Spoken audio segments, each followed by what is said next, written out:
Kumusta mga kabayan, mga bayaw? Kumusta kayo dyan? Sinama nga pala ako nitong tito ko, ito Alvin dyan, ni Mindoro Travel Guide. Dito sa kanila sa Bungabong, sa Masagisi, sa Oriental Mindoro. Fiesta daw kasi sa kanila. Tama-tama naman, may binibining Masagisihin 2024. At may table sila, kaya yun, napatagay kami habang nanonood.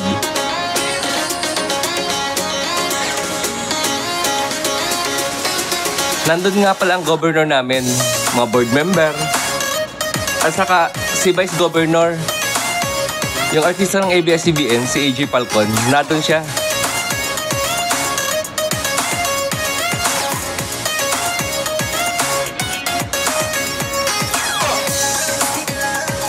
Si Vice Governor, mabait. Nakapag-picture nga ako eh. Tapos pumupunta siya sa mga tao, kinakamay niya yung mga tao.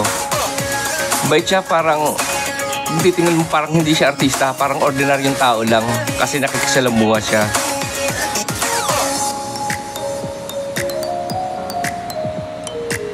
Kaya yun nga, dire-diretso ng konting tagay habang nanonood ng pageant.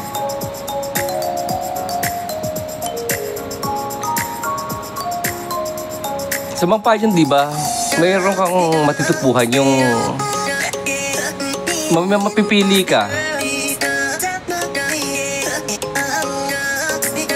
May pila akong isa, tangkad, ang ganda, kamukha ni Jopay.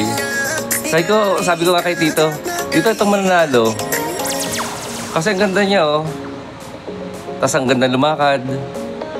Sexy.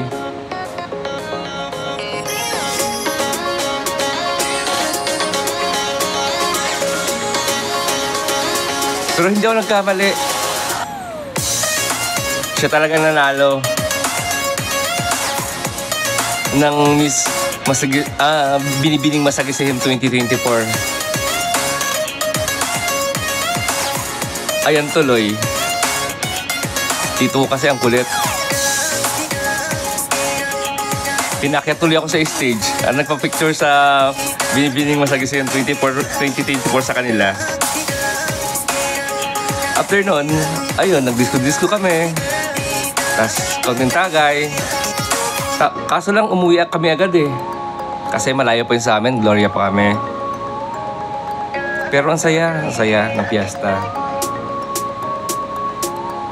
Ay siya, uwi na po kami. Salamat ha. Salamat sa pagsama sa amin.